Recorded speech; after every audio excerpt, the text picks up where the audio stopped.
ಅಜ್ಜಿ ಅಜ್ಜಿ, ಎಲ್ಲಿದ್ದೀರಾ? ಬೇಗ ಬನ್ನಿ. ಏನಪ್ಪ ಜೈ, ಏನಾಯಿತು? ಅಜ್ಜಿ, ಇವತ್ತು ಶಾಲೆಯಲ್ಲಿ ನನ್ನ ಫ್ರೆಂಡ್ ಬರ್ತ್ಡೇ ಇತ್ತು.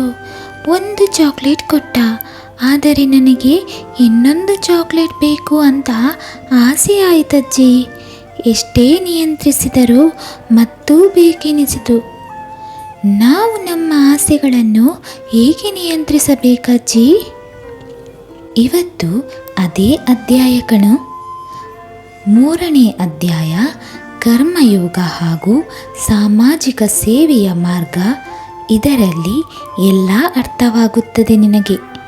ನೀನು ಬೇಗ ಹೋಗಿ ಫ್ರೆಶ್ ಆಗಿ ಬಾ. ಸರಿ ಅಜ್ಜಿ. 2 ಗಂಟೆಗಳ ನಂತರ. ಅಜ್ಜಿ, ನನ್ನ ಎಲ್ಲ ಕೆಲಸ ಮುಗಿಯಿತು. ಈಗ ಹೇಳಜ್ಜಿ, ನಾವು ನಮ್ಮ ಆಸೆಗಳನ್ನು ಏಕೆ ನಿಯಂತ್ರಿಸಬೇಕಜ್ಜಿ? ಆಸೆಗಳು ಹೆಚ್ಚಾದರೆ ದುರಾಸೆ ಆಗುತ್ತದೆ. ಈ ದುರಾಸೆಯೇ ಅವನತಿಗೆ ಕಾರಣವಾಗುತ್ತದೆ. ಆದ್ದರಿಂದ ಆಸೆಗಳನ್ನು ನಿಯಂತ್ರಿಸಬೇಕು. ಹಾಂ, ಸರಿ ಅಜ್ಜಿ. ನೀವು ಇಂದಿನ ಅಧ್ಯಾಯದಲ್ಲಿ ಅದೇನೋ ಕರ್ಮಯೋಗಿ ಅಂದಿರಲ್ಲ, ಅದೇನೋ? ನಿಮ್ಮ ಇಂದ್ರಿಯದ ಆನಂದಕ್ಕಾಗಿ ನೀವುಗಳು ತಪ್ಪು ಆಯ್ಕೆ ಮಾಡುತ್ತೀರಿ. ಇದರಿಂದ ತಪ್ಪು ಫಲಿತಾಂಶ ಸಿಗುತ್ತದೆ. ಹಾಗಾಗಿ ನಾವು ಎಲ್ಲರ ಕಲ್ಯಾಣಕ್ಕಾಗಿ ಕೆಲಸ ಮಾಡಬೇಕು, ವೈಯಕ್ತಿಕ ಆಸೆ ಅಥವಾ ಲಾಭಕ್ಕಾಗಿ ಅಲ್ಲ. ಕರ್ಮಯೋಗವನ್ನು ಅಭ್ಯಾಸ ಮಾಡುವವರನ್ನು ಕರ್ಮಯೋಗಿಗಳು ಎನ್ನುತ್ತಾರೆ. ಕರ್ಮಯೋಗಿಗಳು ತಮ್ಮ ಕೆಲಸವನ್ನು ನಿಷ್ಠೆಯಿಂದ ಮಾಡುತ್ತಾರೆ. ಕೆಲಸಗಳು ಯಾವುದು ಹೆಚ್ಚು ಕಡಿಮೆ ಎಂಬ ಪ್ರಾಮುಖ್ಯತೆ ಹೊಂದಿಲ್ಲ, ಎಲ್ಲ ಸಮಾನ. ಅಜ್ಜಿ, ಹರೀಶ್ ಚಿಕ್ಕಪ್ಪ ತನ್ನ ಕುಟುಂಬ ಮನೆಯನ್ನು ತೊರೆದು ದೇವರನ್ನು ಹುಡುಕಿಕೊಂಡು ಆಶ್ರಮಕ್ಕೆ ಹೋಗಿದ್ದರು. ದೇವರನ್ನು ಹುಡುಕಲು ಮನೆ ಬಿಟ್ಟು ಹೋಗಬೇಕೇ? ಇಲ್ಲ ಜೈ. ಭಗವಾನ್ ಶ್ರೀಕೃಷ್ಣನು ಗೀತೆಯಲ್ಲಿ ಭಗವಂತನ ಸಾಕ್ಷಾತ್ಕಾರಕ್ಕೆ ವಿಭಿನ್ನ ಮಾರ್ಗಗಳನ್ನು ಸೂಚಿಸಿದ್ದಾರೆ. ನಾವುಗಳು ಆಯ್ಕೆ ಮಾಡುವ ಮಾರ್ಗಗಳು ನಮ್ಮ ವೈಯಕ್ತಿಕ ಸ್ವಭಾವವನ್ನು ಅವಲಂಬಿಸಿರುತ್ತದೆ. ಸಾಮಾನ್ಯವಾಗಿ ಜಗತ್ತಿನಲ್ಲಿ 2 ಪ್ರಕಾರದ ಜನರಿದ್ದಾರೆ. ಒಂದು ಒಳಗಿನ ಪ್ರಕಾರ, ಅಂದರೆ ಅಂತರ್ಮುಖಿ. ಮತ್ತೊಂದು ಹೊರಗಿನ ಪ್ರಕಾರ, ಅಂದರೆ ಬಾಹ್ಯ ಮತ್ತು ಸಕ್ರಿಯ ಪ್ರಕಾರ. ಹರೀಶ್ ಚಿಕ್ಕಪ್ಪನಂತವರು ಮೊದಲ, ಅಂದರೆ ಅಂತರ್ಮುಖಿ ಪ್ರಕಾರಕ್ಕೆ ಸೇರಿದವರು. ಅವರಿಗೆ ಆಧ್ಯಾತ್ಮಿಕ ಜ್ಞಾನದ ಮಾರ್ಗವು ಉತ್ತಮ. ಈ ಮಾರ್ಗ ಅನುಸರಿಸುವವರು ಆಧ್ಯಾತ್ಮಿಕ ಗುರುಗಳ ಬಳಿಗೆ ಅಥವಾ ಆಧ್ಯಾತ್ಮಿಕ ಸ್ಥಳದಂತಹ ಆಶ್ರಮಗಳಿಗೆ ಹೋಗುತ್ತಾರೆ. ಅಲ್ಲಿ ವೈದಿಕ ಗ್ರಂಥಗಳನ್ನು ಆಧ್ಯಾತ್ಮಿಕ ಗುರುಗಳಿಂದ ಅಭ್ಯಾಸ ಮಾಡುತ್ತಾರೆ. ಅದರಲ್ಲಿ ನಾವು ಯಾರು, ಹೇಗೆ ಸಂತೋಷ ಮತ್ತು ಶಾಂತಿಯುತ ಜೀವನ ನಡೆಸಬಹುದು ಎಂಬುದನ್ನು ಕಲಿಯಬಹುದು. ಅಜ್ಜಿ, ದೇವರನ್ನು ಅರ್ಥ ಮಾಡಿಕೊಳ್ಳಲು ಮತ್ತು ಹುಡುಕಲು ನಾವು ಎಲ್ಲ ಧರ್ಮಗ್ರಂಥಗಳನ್ನು ಓದಬೇಕೇ ಅಜ್ಜಿ? ನಮ್ಮ ಧರ್ಮದಲ್ಲಿ 4 ವೇದಗಳು, 108 ಉಪನಿಷತ್ತುಗಳು, 18 ಪುರಾಣಗಳು, ರಾಮಾಯಣ, ಮಹಾಭಾರತ, ವಿವಿಧ ಸೂತ್ರಗಳು, ಹೀಗೆ ಇನ್ನೂ ಅನೇಕ ಗ್ರಂಥಗಳಿವೆ. ಅವೆಲ್ಲವನ್ನು ಓದುವುದು ಕಷ್ಟದ ಕೆಲಸ. ಆದರೆ ಭಗವಂತನ ಬಗ್ಗೆ ನಮಗೆ ತಿಳಿಯಬೇಕಾದುದನ್ನೆಲ್ಲ ಗೀತೆಯಲ್ಲಿ ಶ್ರೀಕೃಷ್ಣನು ಹೇಳಿಕೊಟ್ಟಿದ್ದಾರೆ. ಗೀತೆಯು ಎಲ್ಲ ವೇದಗಳು ಮತ್ತು ಉಪನಿಷತ್ತುಗಳ ಸಾರವನ್ನು ಹೊಂದಿದೆ. ಇದು ಆಧುನಿಕ ಜಗತ್ತಿನ ಜನರಿಗೆ ತುಂಬ ಸುಲಭದ ಮಾರ್ಗ. ಸುರೇಶ್ ಚಿಕ್ಕಪ್ಪ ಒಬ್ಬ ರೈತ. ಅವರು ಗೀತಾ ಅಧ್ಯಯನದಲ್ಲಿ ಆಸಕ್ತಿ ಹೊಂದಿಲ್ಲ. ಹೀಗೆ ಗೀತೆ ಕಷ್ಟಕರವಾಗಿದೆ, ಅದು ಅವರಂತಹ ಸಾಮಾನ್ಯ ಜನರಿಗೆ ಅಲ್ಲ ಎಂದು ಹೇಳುತ್ತಾರೆ. ಹಾಗಾದರೆ ಸುರೇಶ್ ಚಿಕ್ಕಪ್ಪ ದೇವರನ್ನು ಅರಿತುಕೊಳ್ಳುವುದು ಹೇಗೆ? ಸುರೇಶ್ ಚಿಕ್ಕಪ್ಪನಂತವರು ಎರಡನೇ ಪ್ರಕಾರಕ್ಕೆ ಸೇರಿದವರು, ಅಂದರೆ ಸಕ್ರಿಯ ಪ್ರಕಾರ. ಗೀತೆಯಲ್ಲಿ ವಿವರಿಸಿರುವ ಕರ್ಮಯೋಗದ ಮಾರ್ಗ ಇದು ಕರ್ತವ್ಯ ಮತ್ತು ನಿಸ್ವಾರ್ಥ ಸೇವೆಯ ಮಾರ್ಗವಾಗಿದೆ. ತಮ್ಮ ಕುಟುಂಬಕ್ಕಾಗಿ ದುಡಿಯುವವರು ಧರ್ಮಗ್ರಂಥವನ್ನು ಓದಲು ಆಸಕ್ತಿ ಅಥವಾ ಸಮಯ ಇಲ್ಲದವರು ಕೆಲಸ ಬಿಟ್ಟು ಆಶ್ರಮಕ್ಕೆ ಹೋಗುವ ಮಾರ್ಗದ ಅಗತ್ಯವಿಲ್ಲ. ಇವರು ಎಲ್ಲ ಕೆಲಸಗಳನ್ನು ನಿಸ್ವಾರ್ಥದಿಂದ ಮಾಡುತ್ತಾರೆ. ತಮ್ಮ ಕೆಲಸದಲ್ಲೇ ಆ ದೇವರನ್ನು ಕಾಣುತ್ತಾರೆ. ಅಜ್ಜಿ, ಜನರು ಸ್ವಾರ್ಥ ಉದ್ದೇಶದಿಂದ ಹೆಚ್ಚು ಕೆಲಸ ಮಾಡುತ್ತಾರಲ್ಲಜ್ಜಿ. ಸ್ವಾರ್ಥಕ್ಕಾಗಿ ಕೆಲಸ ಮಾಡಿ ಸಂಪಾದಿಸುತ್ತಾರೆ, ಆದರೆ ಅವರಿಗೆ ಶಾಶ್ವತ ಶಾಂತಿ ಮತ್ತು ಸಂತೋಷ ಸಿಗುವುದಿಲ್ಲ. ಎಲ್ಲರ ಒಳಿತಿಗಾಗಿ ತಮ್ಮ ಕರ್ತವ್ಯವನ್ನು ನಿಸ್ವಾರ್ಥದಿಂದ ಮಾಡುವವರಿಗೆ ನಿಜವಾದ ಶಾಂತಿ, ತೃಪ್ತಿ ಸಿಗುತ್ತದೆ. ಜನರು ವೈಯಕ್ತಿಕ ಲಾಭಕ್ಕಾಗಿ ಕೆಲಸ ಮಾಡದೆ ತಮ್ಮ ಕೈಲಾದಷ್ಟು ಮಾಡಿ ಸುಮ್ಮನೆ ಕುಳಿತರೆ ಮತ್ತು ಸೋಮಾರಿಯಾಗುವುದಿಲ್ಲವೇ? ನಿಜವಾದ ಕರ್ಮಯೋಗಿ ಕಷ್ಟಪಟ್ಟು ವೈಯಕ್ತಿಕ ಲಾಭ ಅಪೇಕ್ಷೆ ಮಾಡದೆ ಕೆಲಸ ಮಾಡುತ್ತಾನೆ. ಅಜ್ಞಾನಿಗಳು ಕೇವಲ ವೈಯಕ್ತಿಕ ಲಾಭಕ್ಕಾಗಿ ಕೆಲಸ ಮಾಡುತ್ತಾರೆ. ಪಾಲಕರು ತಮ್ಮ ಕುಟುಂಬಕ್ಕಾಗಿ ಕಷ್ಟಪಟ್ಟು ಕೆಲಸ ಮಾಡುತ್ತಾರೆ. ಸಾರ್ವಕಾಲಿಕವಾಗಿ ಯಾರೂ ಸಹ ಸಕ್ರಿಯ ಅಥವಾ ನಿಷ್ಕ್ರಿಯವಾಗಿ ಉಳಿಯಲು ಸಾಧ್ಯವಿಲ್ಲ. ಹೆಚ್ಚಿನ ಜನರು ಕೆಲವು ಚಟುವಟಿಕೆಗಳಲ್ಲಿ ತೊಡಗುತ್ತಾರೆ. ಏನನ್ನು ಮಾಡಲು ಸಾಧ್ಯವೋ ಅದನ್ನು ಮಾಡುತ್ತಾರೆ. ಸೃಷ್ಟಿಕರ್ತನಾದ ಬ್ರಹ್ಮನು ಜನರಿಗೆ ತನ್ನ ಮೊದಲ ಬೋಧನೆಯನ್ನು ಈ ರೀತಿ ನೀಡಿದ್ದಾರೆ: ನೀವೆಲ್ಲರೂ ಪರಸ್ಪರ ಸಹಾಯ ಮಾಡುವ ಮೂಲಕ ಮತ್ತು ನಿಮ್ಮ ಕರ್ತವ್ಯವನ್ನು ಸರಿಯಾಗಿ ಮಾಡುವ ಮೂಲಕ ಪ್ರಗತಿ ಮತ್ತು ಸಮೃದ್ಧಿಯನ್ನು ಹೊಂದುತ್ತೀರೆಂದು. ಈ ಬೋಧನೆಯನ್ನು ಕೃಷ್ಣನು ಗೀತೆಯಲ್ಲಿ ಉಲ್ಲೇಖಿಸಿದ್ದಾರೆ. ಅಜ್ಜಿ, ಜನರು ತಮ್ಮ ಸ್ವಂತ ಲಾಭಕ್ಕಾಗಿ ಶ್ರಮಿಸಿದರೆ ಏನಾಗುತ್ತದೆ? ಅಂಥವರನ್ನು ಭಗವಾನ್ ಶ್ರೀಕೃಷ್ಣ ಕಳ್ಳ, ನಿಷ್ಪ್ರಯೋಜಕ ಮತ್ತು ಪಾಪಿ ಎಂದು ಕರೆಯುತ್ತಾರೆ. ನಾವು ಎಂದಿಗೂ ನಮಗಾಗಿ ಮಾತ್ರ ಬದುಕಬಾರದು ಮತ್ತು ಕೆಲಸ ಮಾಡಬಾರದು. ನಾವು ಪರಸ್ಪರ ಸಹಾಯ ಮಾಡಬೇಕು ಮತ್ತು ಸೇವೆ ಮಾಡಬೇಕು. ಅಧ್ಯಾಯ 3ರಲ್ಲಿ ಚರ್ಚಿಸಲಾದ ನಿಸ್ವಾರ್ಥ ಸೇವೆಯು ಜೀವನದಲ್ಲಿ ಹೇಗೆ ಅದ್ಭುತಗಳನ್ನು ಮಾಡುತ್ತದೆ ಎಂಬುದರ ನಿಜವಾದ ಆಧುನಿಕ ಕಥೆ ಇಲ್ಲಿದೆ, ಕೇಳು. ಒಂದು ದಿನ ಒಬ್ಬ ಬಡ ರೈತ ತಮ್ಮ ಕುಟುಂಬಕ್ಕಾಗಿ ಕೆಲಸ ಮಾಡುತ್ತಿರುತ್ತಾನೆ. ಹತ್ತಿರದಲ್ಲಿ ಯಾರೋ ಕೂಗಿದ ಸದ್ದು ಕೇಳಿ ಅವನ ಕೆಲಸವನ್ನು ಅರ್ಧಕ್ಕೆ ನಿಲ್ಲಿಸಿ ಸದ್ದು ಬಂದ ದಿಕ್ಕಿಗೆ ಓಡುತ್ತಾನೆ. ಅಲ್ಲಿ ಒಂದು ಹುಡುಗ ಸಾವು ಬದುಕಿನ ನಡುವೆ ಒದ್ದಾಡುತ್ತಿರುತ್ತಾನೆ. ಆ ಹುಡುಗನನ್ನು ಆ ರೈತ ರಕ್ಷಿಸುತ್ತಾನೆ. ಮರುದಿನ ಒಂದು ದೊಡ್ಡ ಕಾರಿನಲ್ಲಿ ಒಬ್ಬ ಶ್ರೀಮಂತ ವ್ಯಕ್ತಿ ಬಂದು ತನ್ನನ್ನು ಆ ಬದುಕಿಸಿದ ಹುಡುಗನ ತಂದೆ ಎಂದು ರೈತನಲ್ಲಿ ಪರಿಚಯ ಮಾಡಿಕೊಂಡು ತಮ್ಮ ಮಗನ ಪ್ರಾಣ ರಕ್ಷಿಸಿದ ಸಲುವಾಗಿ ಹಣವನ್ನು ಕೊಡಲು ಮುಂದಾದಾಗ ರೈತನು ನಿರಾಕರಿಸುತ್ತಾನೆ. ಆ ವೇಳೆಗೆ ರೈತನ ಮಗ ಮನೆಯಿಂದ ಹೊರಗೆ ಬಂದ ಶ್ರೀಮಂತ ವ್ಯಕ್ತಿ ರೈತನೊಂದಿಗೆ, ಇದು ಯಾರು, ನಿಮ್ಮ ಮಗನೇ ಎಂದು ಕೇಳುತ್ತಾರೆ. ಅದಕ್ಕೆ ರೈತ ಹೆಮ್ಮೆಯಿಂದ, ಹೌದು ಸ್ವಾಮಿ, ಇವನು ನನ್ನ ಮಗ ಎಂದು ಹೇಳುತ್ತಾರೆ. ಅದಕ್ಕೆ ಶ್ರೀಮಂತ ವ್ಯಕ್ತಿ, ನಿಮ್ಮ ಮಗನ ಸಂಪೂರ್ಣ ವಿದ್ಯಾಭ್ಯಾಸದ ಖರ್ಚನ್ನು ನಾನು ಒದಗಿಸುತ್ತೇನೆ, ಬೇಡ ಎನ್ನಬೇಡಿ ಎಂದರೆ ರೈತನಿಗೆ ತುಂಬ ಖುಷಿಯಾಗುತ್ತದೆ. ಒಪ್ಪಿಗೆ ನೀಡುತ್ತಾರೆ. ಹೀಗೆ ರೈತನ ಮಗ ಅತ್ಯುತ್ತಮ ಶಾಲೆಗೆ ಸೇರಿ ಸೈಂಟ್ ಮ್ಯಾರೀಸ್ ವೈದ್ಯಕೀಯ ಆಸ್ಪತ್ರೆಯ ಲಂಡನ್ನಲ್ಲಿ ಪದವಿ ಪಡೆದರು. ಪ್ರಪಂಚಾದ್ಯಂತ ಇವರನ್ನು ಸರ್ ಎಂದು ಕರೆಯುತ್ತಾರೆ.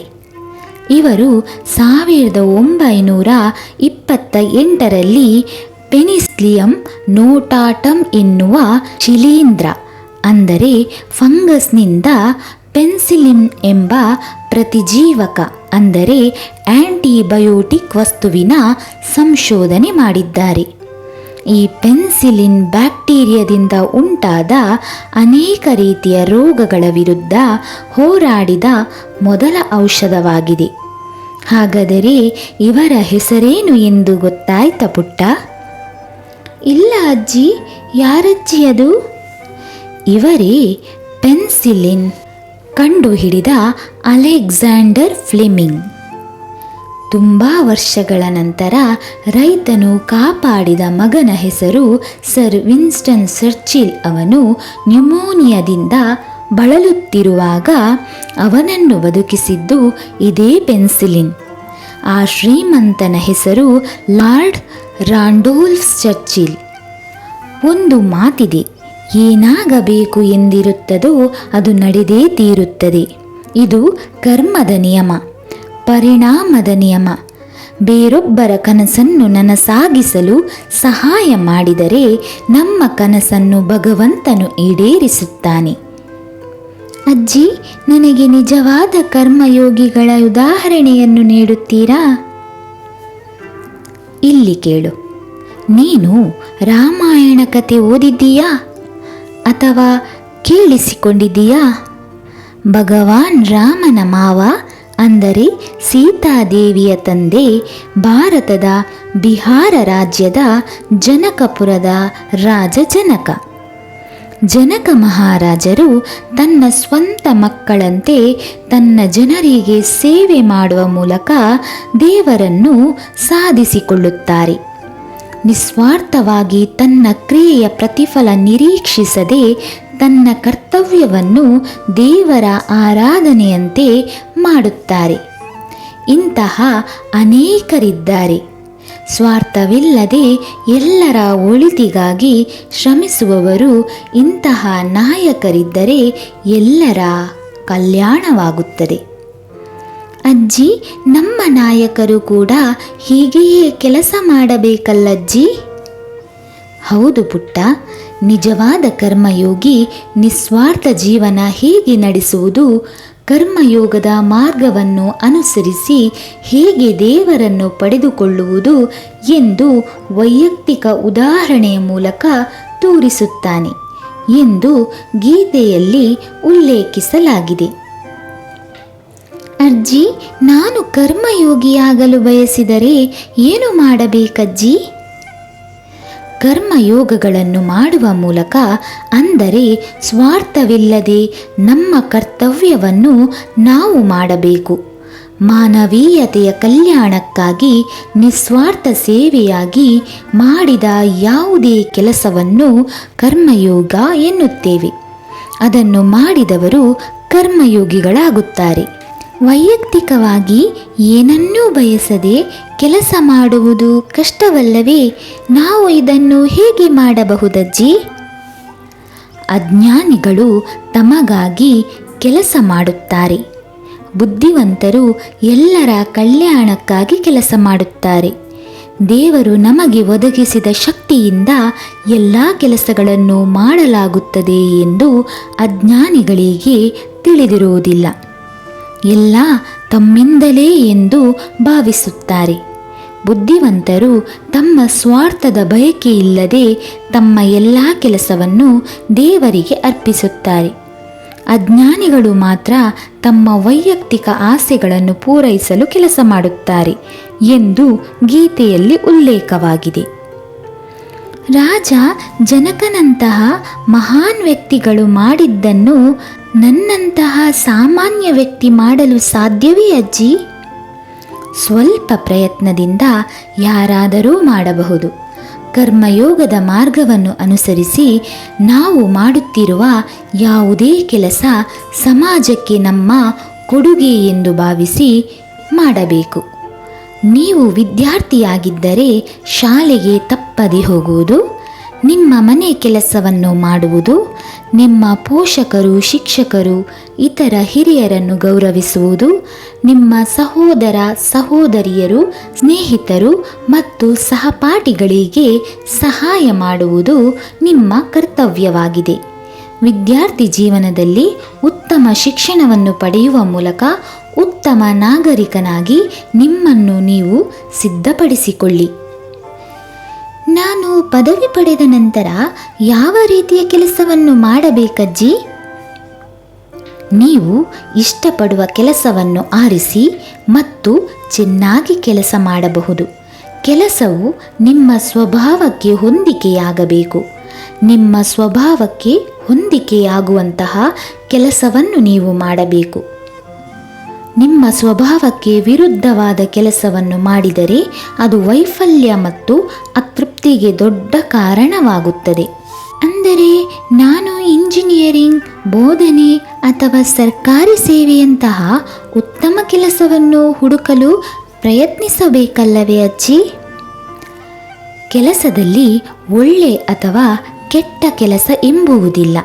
ಸಮಾಜವನ್ನು ಮುನ್ನಡೆಸಲು ಎಲ್ಲ ರೀತಿಯ ಕೆಲಸಗಾರರ ಅಗತ್ಯವಿದೆ. ಕೆಲವು ಕೆಲಸ ಹೆಚ್ಚು ಸಂಬಳ ನೀಡುತ್ತದೆ, ಕೆಲವು ಕಡಿಮೆ.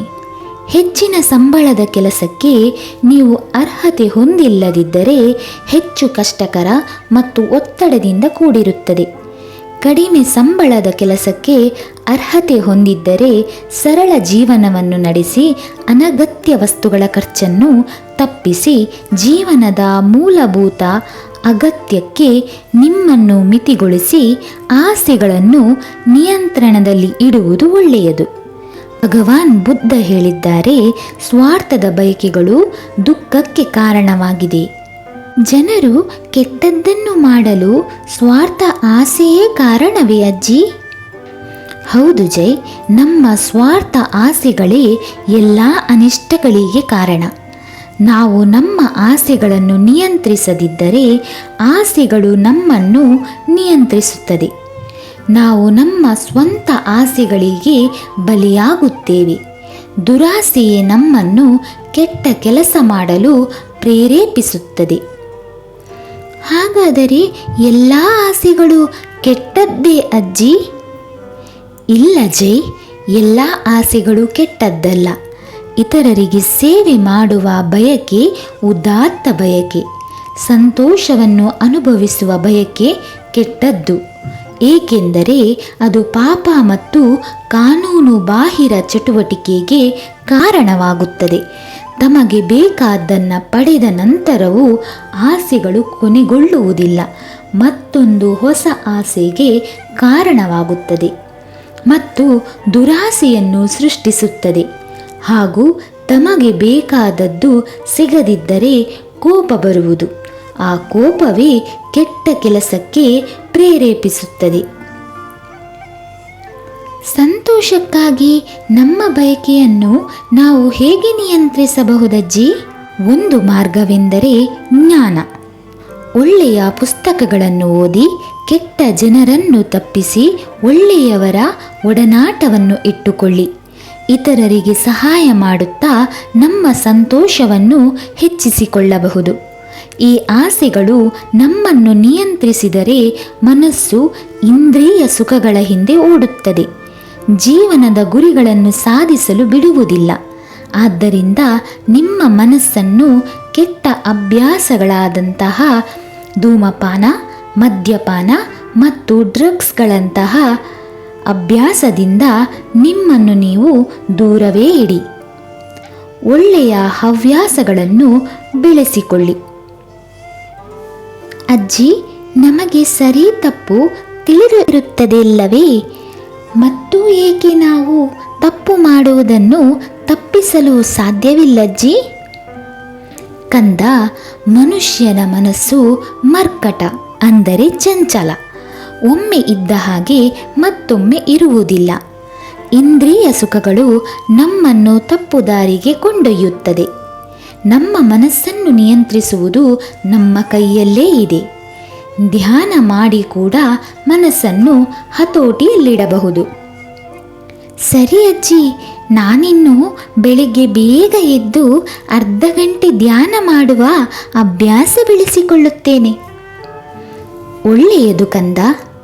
ಈ ಅಧ್ಯಾಯ 3ರಲ್ಲಿ ಜೀವನದಲ್ಲಿ ಶಾಂತಿ ಮತ್ತು ಸಂತೋಷಕ್ಕೆ ಕರ್ಮಯೋಗದ ಮಾರ್ಗ ಹಾಗೂ ನಿಸ್ವಾರ್ಥ ಸೇವೆಯ ಮಾರ್ಗವನ್ನು ಶ್ರೀಕೃಷ್ಣನು ವಿವರಿಸಿದ್ದಾರೆ. ಪರಸ್ಪರ ಸಹಾಯ ಮಾಡುವುದು ಪರಮಾತ್ಮನ ಮೊದಲ ಬೋಧನೆಯಾಗಿದೆ. ಇದರಿಂದ ಸಮಾಜವು ಪ್ರಗತಿಯತ್ತ ಸಾಗುತ್ತದೆ. ನಾವೆಲ್ಲರೂ ನಮ್ಮ ಕೈಲಾದಷ್ಟು ನಮ್ಮ ಕರ್ತವ್ಯವನ್ನು ಮಾಡಬೇಕು. ನಿಮ್ಮ ಸ್ವಭಾವಕ್ಕೆ ತಕ್ಕದಾದ ವೃತ್ತಿಯನ್ನು ಆರಿಸಿಕೊಳ್ಳಬೇಕು. ಯಾವ ಕೆಲಸವೂ ಚಿಕ್ಕದ್ದಲ್ಲ, ಆದರೆ ಅದನ್ನು ನೀವು ಹೇಗೆ ಮಾಡುತ್ತೀರಿ ಎಂಬುದು ಮುಖ್ಯ. ಅಂತಿಮವಾಗಿ ಭಗವಾನ್ ಶ್ರೀಕೃಷ್ಣನು ನಮಗೆ ಭೋಗಗಳ ಬಯಕೆಯನ್ನು ನಿಯಂತ್ರಿಸಬೇಕು. ಆನಂದಕ್ಕಾಗಿ ಅನಿಯಂತ್ರಿತ ಆಸೆಗಳು ನಮ್ಮ ಜೀವನವನ್ನು ವೈಫಲ್ಯ ಮತ್ತು ದುಃಖಕ್ಕೆ ಕರೆದೊಯ್ಯುತ್ತದೆ ಎಂಬುದು ನಮಗೆ ತಿಳಿದಿರಬೇಕೆಂದು ಹೇಳಿದ್ದಾರೆ. ಸರಿ ಅಜ್ಜಿ, ನಾನು ಇನ್ನು ಮುಂದೆ ಭೋಗದ ಬಯಕೆಗಳನ್ನು ಧ್ಯಾನದ ಮೂಲಕ ನಿಯಂತ್ರಣಕ್ಕೆ ತರಲು ಪ್ರಯತ್ನಿಸುತ್ತೇನೆ. ಅಮ್ಮ ಕರೀತಿದ್ದಾರೆ ಅಜ್ಜಿ, ನಾನು ಅವರಿಗೆ ಹೋಗಿ ಸಹಾಯ ಮಾಡಿ ಬರುತ್ತೇನೆ. ಸರಿ, ಇದು ಒಳ್ಳೆಯದು. ತಮ್ಮ ತಂದೆ ತಾಯಿ ಹಿರಿಯರಿಗೆ ಸಹಾಯ ಮಾಡುವ ಒಳ್ಳೆಯ ಗುಣವಿರಬೇಕು. ಅವರೇ ಕರ್ಮಯೋಗಿಗಳಾಗುತ್ತಾರೆ. ದೇವರ ಕೃಪೆ ಅಂಥವರ ಮೇಲೆ ಸದಾ ಇರುತ್ತೆ. ಬೇಗ ಹೋಗು. ಸರಿ ಅಜ್ಜಿ. ವೀಕ್ಷಕರೇ, ಇಂದಿನ 3ನೇ ಅಧ್ಯಾಯವಾದ ಕರ್ಮಯೋಗ ಸಾಮಾಜಿಕ ಸೇವೆಯ ಮಾರ್ಗ ಭಾಗವನ್ನು ಕೇಳಿದರಲ್ಲವೇ? ನಿಮಗೆ ಹೇಗನಿಸಿತು ಎಂದು ನಮಗೆ ಕಮೆಂಟ್ ಮೂಲಕ ತಿಳಿಸಿ. ನಿಮಗೆ ಇಷ್ಟವಾದರೆ ಒಂದು ಲೈಕ್ ಕೊಟ್ಟು ಚಾನೆಲನ್ನು ಸಬ್ಸ್ಕ್ರೈಬ್ ಮಾಡೋದನ್ನು ಮರೆಯದಿರಿ. ಮುಂದಿನ ಗುರುವಾರ ಸಿಗೋಣ. ಎಲ್ಲರಿಗೂ ಆ ಶ್ರೀಕೃಷ್ಣ ದೇವರು ಆರೋಗ್ಯ ಭಾಗ್ಯವನ್ನು ಕರುಣಿಸಲಿ ಎಂದು ಕೇಳಿಕೊಳ್ಳುವೆ.